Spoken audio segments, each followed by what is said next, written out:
Hey guys, you can see here I'm making a cloak or making a fur. This would work whether you're looking down on a miniature and forming it in, or doing it onto a cloak.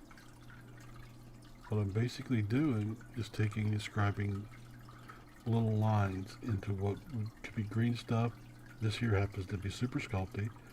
That way I'm not wasting my green stuff for a tip. But same general principle will apply, whether it's green stuff or super sculpty, because they're both generally the same in molding and holding detail. Just that the super sculpty isn't permanent until I bake it. So what I'm doing, as you can see here, is I'm simply making little cuts.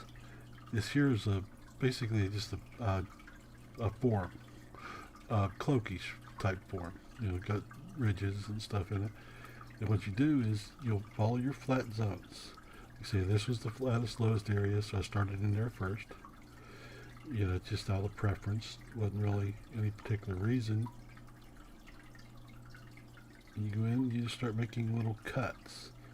Whether you do it here, I'm using my little clay shaper. You could use your stylus. Do generally the same thing with the stylus. All you're doing is you'll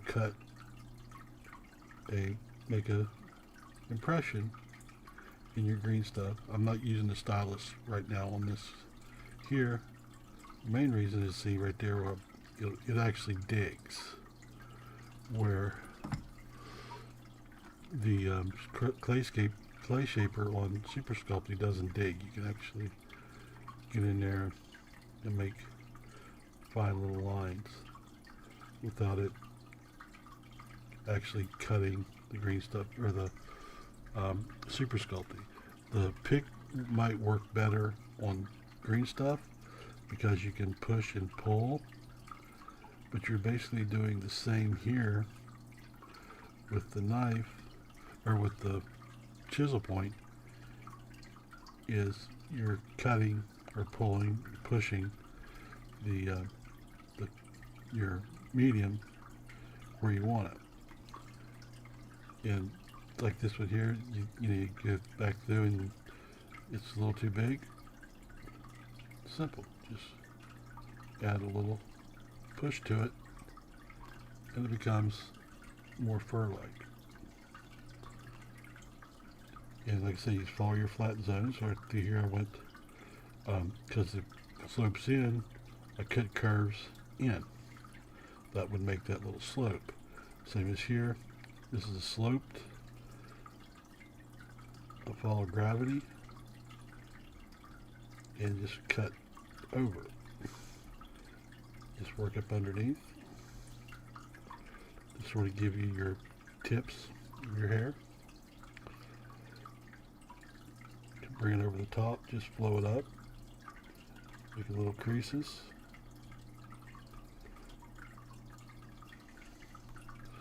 Like that.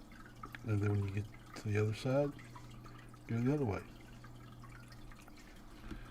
Like I say, your best friend is keeping your tip damp. Even with Super Sculpty, it's less likely to tear. If you're doing it with green stuff, you're less likely to stick. So it sort of works out the same both ways. And just when you come down to ridge like that, you just alternate. Say if you was filling a gap in a miniature, there's a ridge, you just alternate back and forth on your cut, and it helps define and develop your ridge. So see how it's coming out where these are flat, it's showing your more of a slope and defining that slope a little bit. And like I say, once you get your general shape in there, come back, just a little dress up your sharpness so that your work is actually coming through as a detail. Like I say, you'll do the same thing with the green stuff. Is go back once you get your general outlay, your layout of where you want the hair. You just go back in and define them.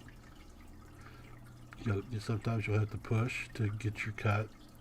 Sometimes you'll have to pull it back in to make your thing, your lines.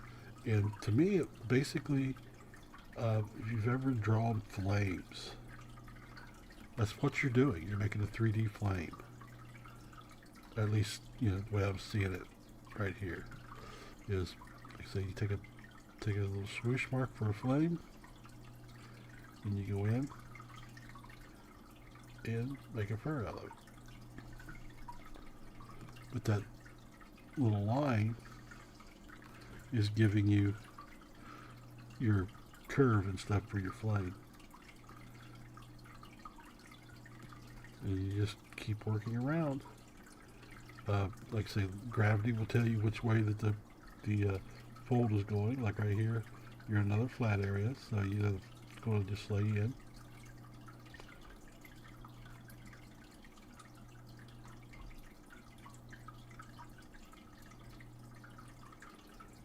Just go through, just give you little cuts. It's just normal little cut, follow it around, go ahead and define your tips so that they get a little bit swirl to them. Go through, chisel it out a little bit. Like I say, if you're using a stylus, make sure you're wet. Go in, poke it in, cut it out.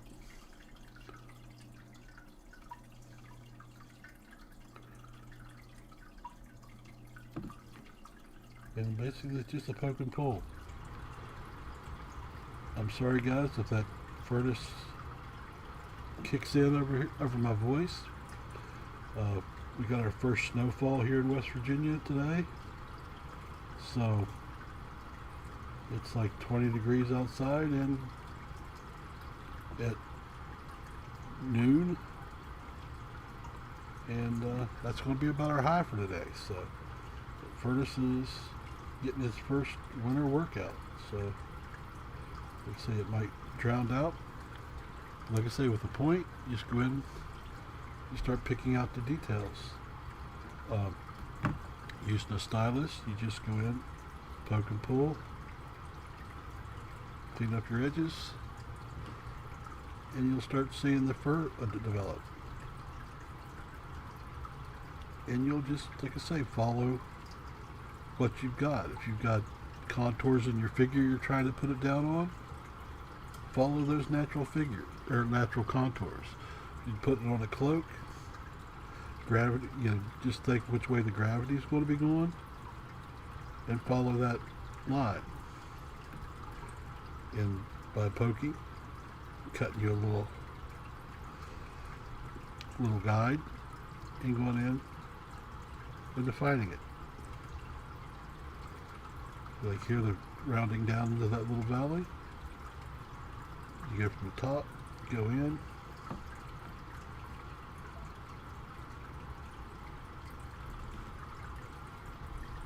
So make sure you're damp and tight.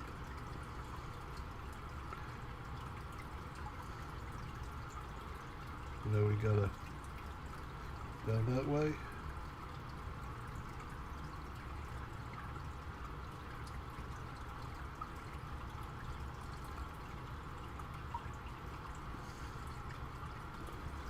And you'll start seeing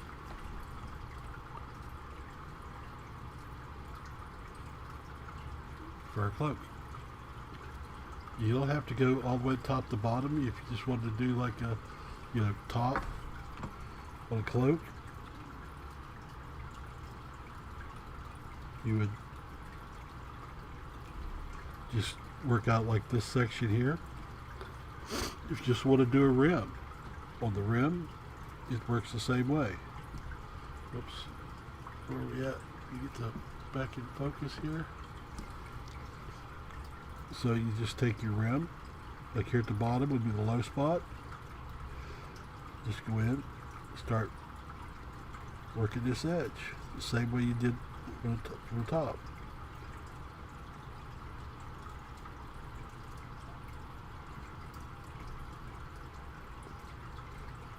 But when you get to the edge, feather it out like that. Wait a second, I knocked you, didn't I? Sorry. When you get to the edge on it, you'll just cut out and let it flare at the edges.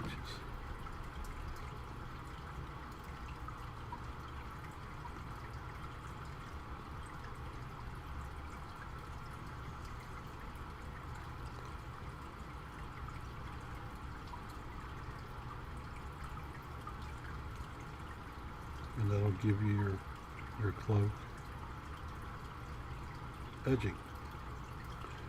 And if you're doing the sides the same way, you just cut it in.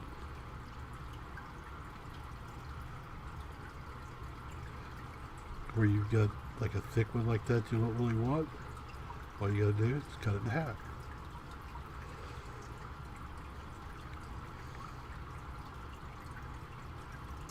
And just keep working that edge. And see how I'm pushing it down? All you have to do once it goes down like that, and it's not where you want it, say you're using a free-handed cloak and not like a plastic one, all you have to do to raise it back out is go through, curl it back out. But if you've got a solid plastic one or whatever from a miniature, you don't have to worry about that. All you have to do is go to the edge, cut it out, fray it. Like so you'll push and pull until you get the little like fur pieces sticking out. And then all you got to do is like that. And you just get the little fur edges. Doing fur is relatively time consuming, but it makes a plain old cloak look a lot cooler.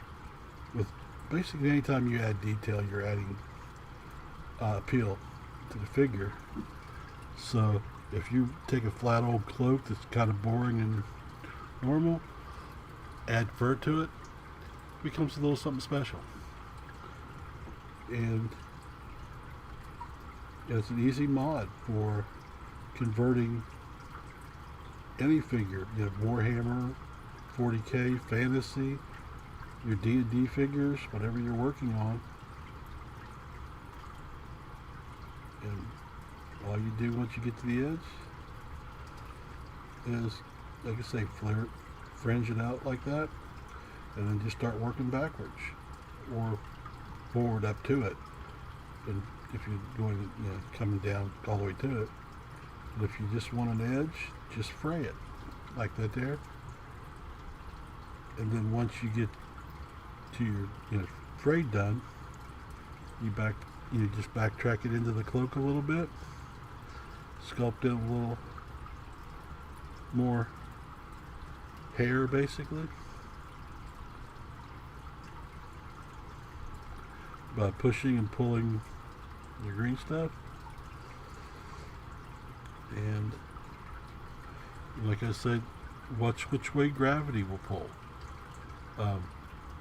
It'll work the same on the edges, because like I say, gravity's going down, so your lines will go in basically a downhill stroke. Coming over, like I say, the ridges and stuff, you just follow them. And just, let me use the stylus.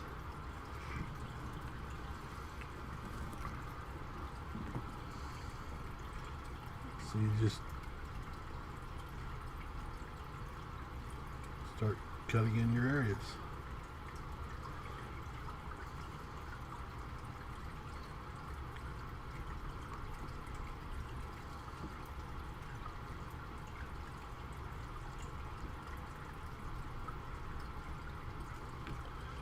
get to the edge, just give it a pull. You start fraying. Then all you got to do is go ahead and clean it up.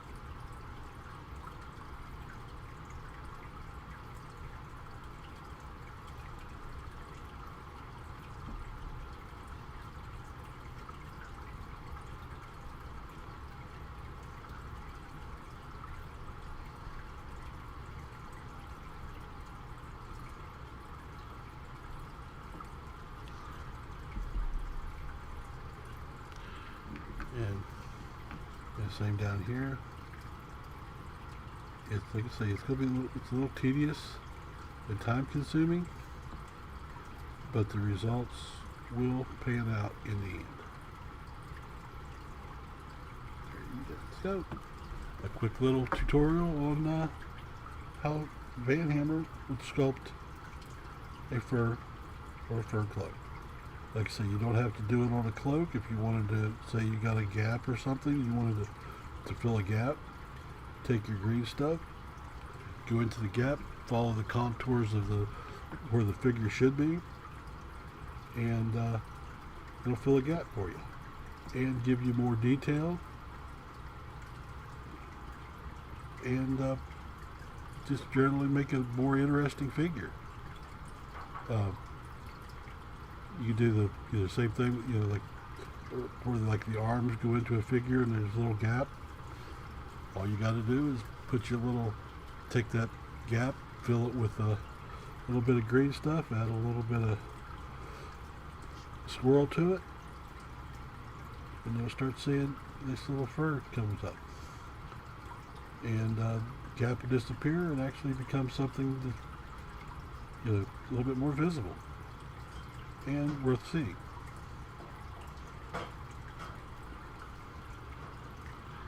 And you just continue to work it down and you're good to go. Thanks for watching, guys, and stay tuned. More to come.